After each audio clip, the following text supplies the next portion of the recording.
Good morning children. आज हम लोग हिंदी रीडर पढ़ेंगे और पढ़ेंगे चैप्टर 5 चोर का बलिदान। इस कहानी को आप लोगों ने पढ़ा होगा। आप लोगों ने इस कहानी के अंतर्गत हम लोग इन सब बातों पर चर्चा करेंगे, देखेंगे कि इस कहानी से हमें क्या शिक्षा मिलती है और क्या हमें फ़ायदा है। इस कहानी को पढ़ने से बच्चों में, आप लोगों में आत्मविश्वास पैदा करना, अपने पैरों पे खड़ा होना, जीवन में जिम्मेदारी को समझना और आत्मविश्वास, धैर्य तथा परिश्रम की भावना का विकास करता है इस कहानी से। साथ ही साथ त्याग तथा परोपकार की भावना पैदा करता है। अपने जीवन में कुछ अच्छा करके अपने जीवन के महत्व को सार्थक सिद्ध करना, बुरे कार्यों को छोड़कर भलाई तथा परोपकार के कार्य करना, ताकि जीवन में किए गए बुरे कार्यों का संतुलन बना रहे। इस कहानी में हमने देखा कि एक चोर किस तरह से अपना अंतिम समय में अपना जीवन का बलिदान करके बाकी लोगों को ज़िंदगी बचाता है। कहानी आप लोगों ने पढ़ी है। कहानी इस प्रकार की है कि एक शक्तिशाली राजा रहता है, शासन करता है, बड़ा ही अच्छा राजा रहता है, सम्राट, मतलब प्रसिद्ध राजा रहता है। परंतु दिक्कत की बात यह था कि उसका पुत्र उसके राजकाज और राजनीतिक क्रियाकलापों में रुचि नहीं लेता था, उसके कार्यों में रुचि नहीं लेता था, बेकार था, जो बस यूं ही वो खेलते रहता था। और उसके दो दोस्त थे, एक संपन्न जमींदार का पुत्र था और एक धनी व्यापारी का पुत्र था। ये लोग जिंदगी से बेखबर, काम धंधा कुछ करना नहीं, दिन भर यूं ही अपना सारा समय व्यतीत करते थे। फिर एक दिन राजा ने राजकुमार को बुलाकर समझाया, बड़े ही सीरियस से, मतलब गहराई से उसे समझाया और अपनी जिम्मेवारी को समझाया कि समझ लो, क्योंकि भावी राजकुमार तो तुम ही हो, तुम्हें शासन करना है, भावी राजा तुम ही हो। और इस तरह से राजकुमार को उसकी बात समझ में आ जाती है और वो राजा की बात उसकी समझ में आती है। अगले दिन राजकुमार अपने दोस्तों से मिला और ये कहता है कि अब मैं यहाँ ये राज छोड़कर वापस जा रहा हूँ, और क्योंकि मुझे धन कमाना है और ये सिद्ध करके दिखाना है कि मैं भी एक जिम्मेदार पुत्र हूँ। यहाँ चित्र में आप देख रहे हैं राजा का पुत्र राजकुमार है और उसके दोनों दोस्त हैं। आइए, तो उसकी बात सुनकर उसके दोस्त भी यही बोल उठे कि हम लोग भी तुम्हारे साथ जाना चाहते हैं और हम लोग भी कुछ करके दिखाना चाहते हैं, कुछ अपने पिता की नज़र में अपना सिद्ध करना चाहते हैं कि हम लोग भी जिम्मेदार पुत्र हैं। और इस तरह से तीनों साथ साथ चल देते हैं और वो घर से निकल पड़ते हैं और एक पर्वत पर जा पहुंचते हैं। और वहाँ पर दिन भर काफ़ी खोजबीन करने के बाद वो लोग कुछ रत्न, वो पर्वत रत्नों वाला पर्वत था, वहाँ पर्वत आप देख रहे हैं कि किस तरह से ये दिन भर मेहनत करके वहाँ पर रत्न इकट्ठा करते हैं और फिर शाम को वापस आने का प्लान बनाते हैं, योजना बनाते हैं। लेकिन ये लोग यही कहते हैं कि रास्ते में चोर डाकू भी तो हमें लूट सकते हैं, इसलिए हम लोग ऐसा करें कि इन रत्नों को फलों के साथ निगल जाएं और अपने पेट में खा लें, ताकि हमें कोई लूट नहीं सकेगा। और इनकी बातें आप यहाँ देख रहे हैं कि एक चोर है जो छिपकर सुन रहा था और इसने निश्चय किया कि इन लोगों के साथ चलकर रास्ते में और इन लोगों को मारकर इनके पेट से रत्न निकाल लेगा, और वो भी उनके साथ चल देता है। और इस तरह से आके कहता है कि भाइयों, मैं एक यात्री हूँ, मुझे इस घने जंगल में अकेले यात्रा करने में डर लग रहा है, तो क्या मैं शहर तक आपके साथ चल सकता हूँ? और ये तीनों समझ नहीं पाते हैं और उसकी बातों से सहमत होकर तीनों मित्र और ये उसको आज्ञा देते हैं और साथ में लेकर चल देते हैं और वो शहर के रास्ते की ओर चल देते हैं। और ठीक जैसा कि प्लानिंग था, रास्ते में डाकुओं से वो अचानक डाकू लोग उनको घेर लेते हैं और बांधकर अपने सरदार के पास ले जाते हैं। और वो तीनों युवकों के साथ वो चोर भी साथ साथ चला जाता है।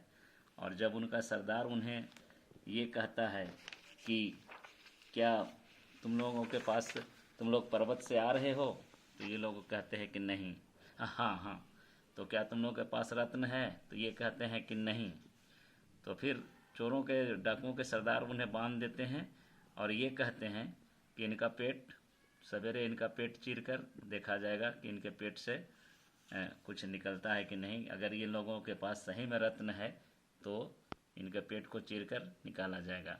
अब यहाँ पर वो जो चोर है वो उसकी समझ में एक चीज़ आती है कि वो चोर ये समझता है कि अगर सवेरे किसी का भी पेट चीरा गया, अगर ये तीनों का पेट चीरा गया और इनके पास से रत्न निकला तो साथ ही साथ मेरा पेट भी तो चीर दिया जाएगा, क्योंकि ये तो जान नहीं रहे हैं डाकू कि ये तो जान रहे हैं कि मैं भी इन्हीं के साथ हूँ और मेरे पेट से भी निकलेगा, और इस तरह से ऐसे न वैसे मैं तो मर ही जाऊँगा, इसलिए क्यों ना मैं मर के अभी अभी अभी अंत में इस चोर के दिमाग में एक बात आता है कि क्यों ना मर के मैं इन तीनों को बचा लूँ, क्योंकि अगर पहले सबसे पहले मेरा पेट चीरा जाता है और रत्न नहीं निकलता है तो हो सकता है क्योंकि ये तीनों को छोड़ दिया जाए, और ऐसा ही स्थिति होती है। और वो डाकुओं के सरदार से आके विनती करता है चोर कि पहले मेरा पेट चीरा जाए, और उसकी बात मान ली जाती है। और इस तरह से पहले उसका पेट चीरा जाता है तो देखता है कि उसके पेट से भला उसके पास तो रत्न था ही नहीं, रत्न तो वो तीनों के पास था। और इस तरह से डाकू को समझ में आती है कि इन लोगों के पास रत्न नहीं है और बाकी तीनों को छोड़ देता है।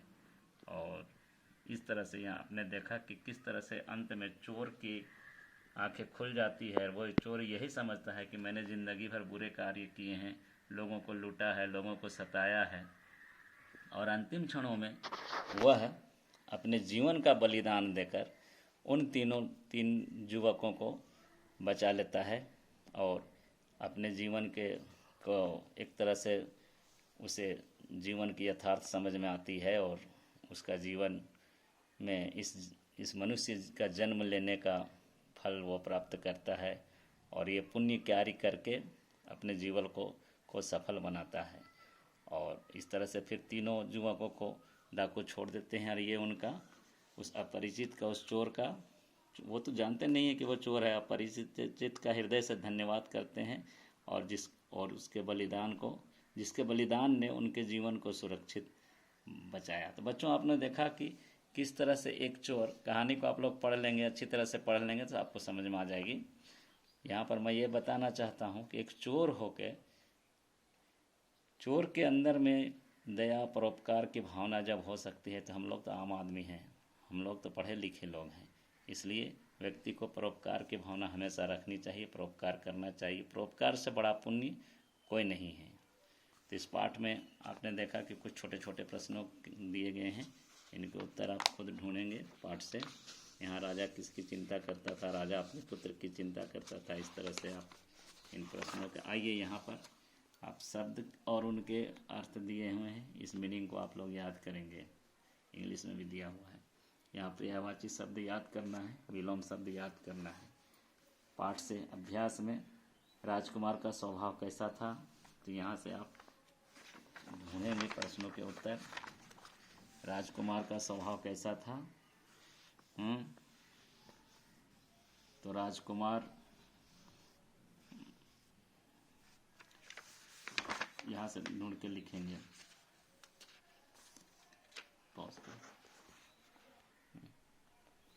इन सब प्रश्नों के उत्तर आप लोग पुस्तक में लिखेंगे, और जो प्रश्न नहीं बनेगा उसको छोड़ देंगे, उसको फिर बाद में स्कूल खुलने पर बताया जाएगा। यहाँ पर पुल्लिंग स्त्रीलिंग लिखना है, विलोम शब्द लिखना है, यहाँ पर्यायवाची शब्द लिखना है।